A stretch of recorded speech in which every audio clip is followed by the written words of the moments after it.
I am Susie Proctor, Chair of the Pension Oversight Committee.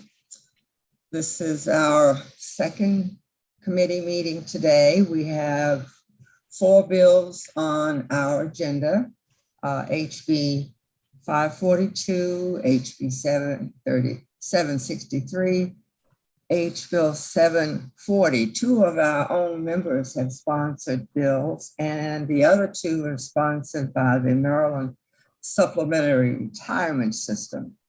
I want to say good morning to Ann Gunther and Mr. Novin. I want to also welcome you. I think I want to apologize for not recognizing you last time as our new director, but welcome and thank you for joining us this morning.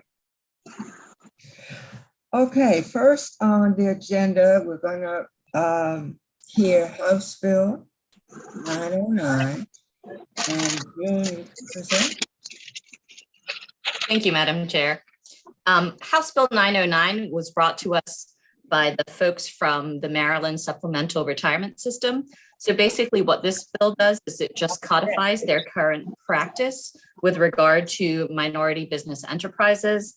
They actually alters the statute to actually say that they should be using minority business enterprises for investment advisor and fund manager services, as opposed to brokerage and investment management services. So that's just consistent with their actual practice. It was brought by them, and also the bill has additional conforming changes. There also is an amendment to the bill. Madam Chair, did you want me to go ahead and just explain the amendment as well? Well, let me just ask if there's any discussion on the Sure. bill as read. Any discussion on the bill? Not seeing any. Please go ahead. June, let's go ahead and do the amendment also. Okay, thank you, Madam Chair. So Amendment 1 is technical, and Amendment 2 adds must also use the state's electronic procurement system to provide notice about the minority business enterprises. Any discussion on the Move amendment? the amendment. Second. All in favor say aye. Aye. All right, I don't see Bill. anyone opposing. If you are opposing, I need you to put up your little Zoom hand. Okay, now we will vote on the bill as amended. All in favor, could I get a motion to vote to add the bill as amended? Move the bill as amended. Second. All in favor? Aye. Any opposed?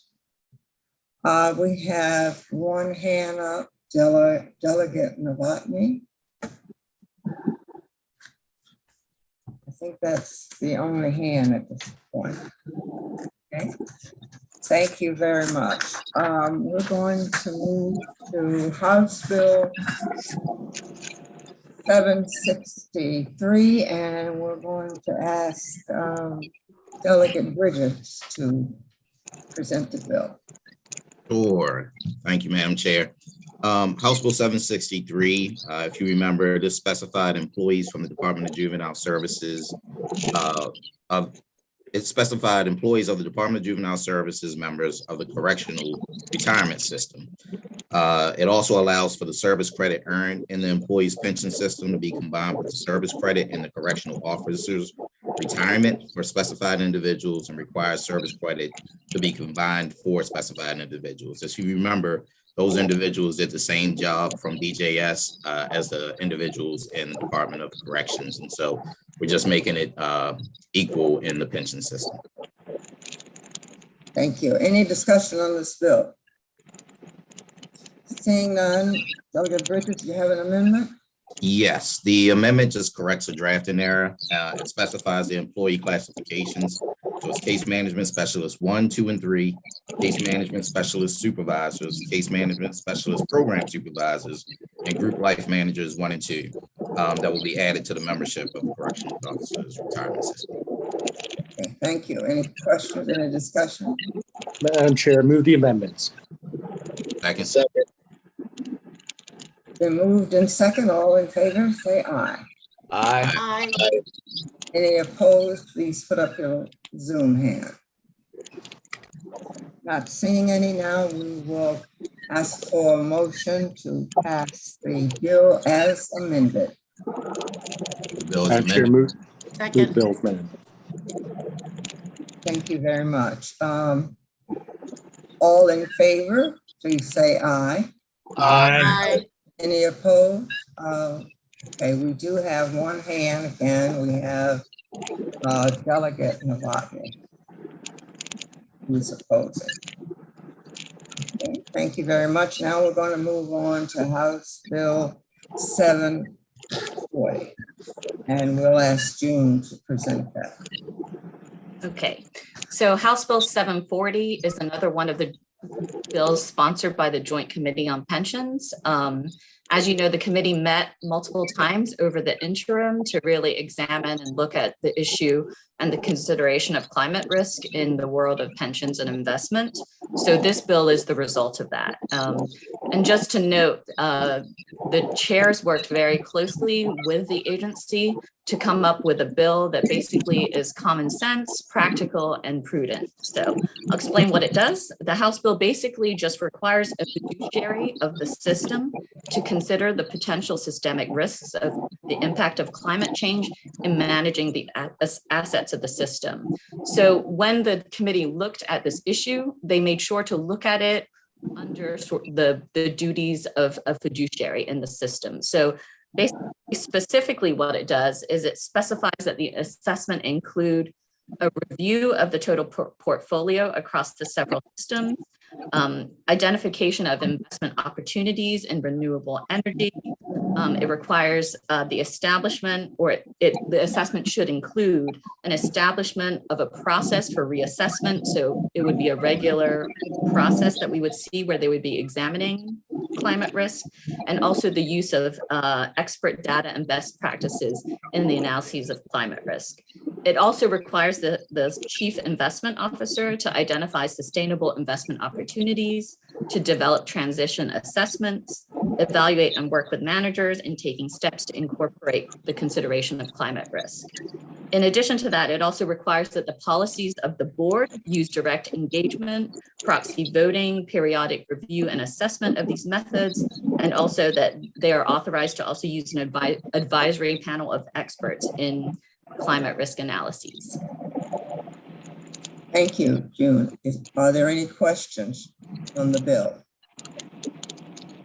Not seeing any. June, do you have an amendment on this bill?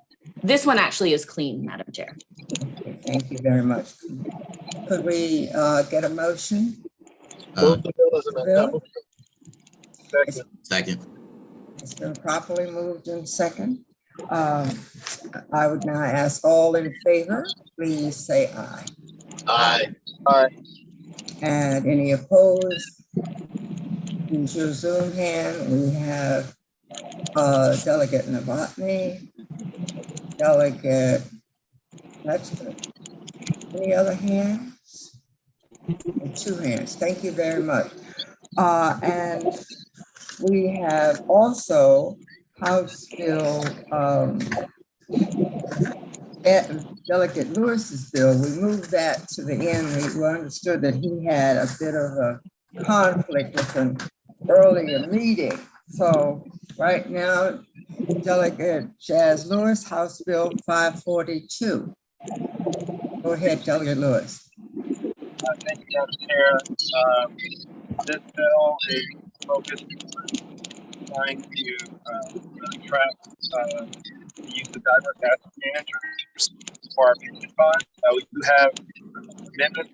I don't know, June, you received the great version yet, but it would require, before we establish any type of goal, for the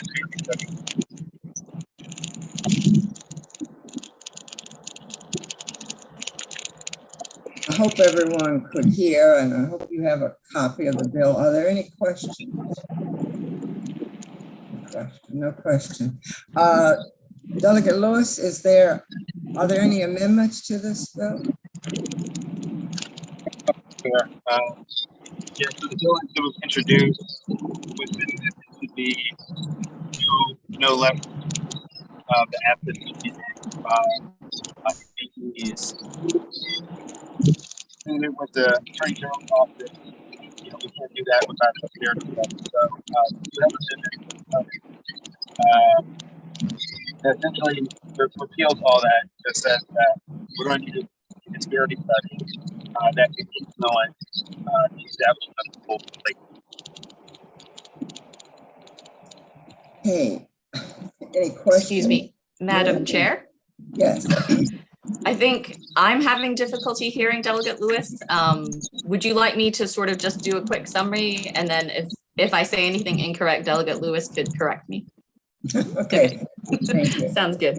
Okay, so the bill as drafted, as I think Delegate Lewis, I did catch some of that. The bill as drafted would have brought up some issues just in terms of like putting requirements on the agency in terms of the number and the percentage of minority business enterprises that they would be required to use as drafted. So what the amendment does is, I think Delegate Lewis's intent was to draw attention to the issue of diversity in the pensions and investment world, and obviously in particular to the state retirement and pension system. So that's, I think, the intent of the bill. And so what the bill does as amended, the sponsor has actually worked very closely with the agency and has also worked closely with the Office of the Attorney General to ensure that the amendment would be appropriate under law and that it would meet sort of constitutional requirements. What the amendment does is it creates a disparity study that would be run by a certification agency under the Maryland Department of Transportation. Part of it would basically be that the study would assess the extent to which the agency is actually incorporating and using these minority business enterprises. And it would sort of do that, and it would do that in conjunction with the cooperation of the state retirement agency. So that's sort of the essence of it. They would also in the end have to report, I believe, to the Legislative Policy Committee. And I believe the reason why that committee was selected is because it is a policy committee. So it sort of makes sense to have that committee be the committee that receives the report and the information. Thank you very much. Are there questions on the amendment? Not seeing any. Did we get a motion? Pass the amendment. Move favorable, Madam. Move the amendment. Second. All in favor, say aye. Aye. Aye. Any opposed? No. We will now vote on the bill as amended. We get a motion to vote on the bill as amended. Move bill as amended. Second. Thank you. All in favor, say aye. Aye. Any opposition? Yes, we have one hand. Delegate Novotny. Unless there is some discussion or question of any type, we have completed the agenda this morning. I thank everyone for being here. And hopefully you'll enjoy the rest of your day.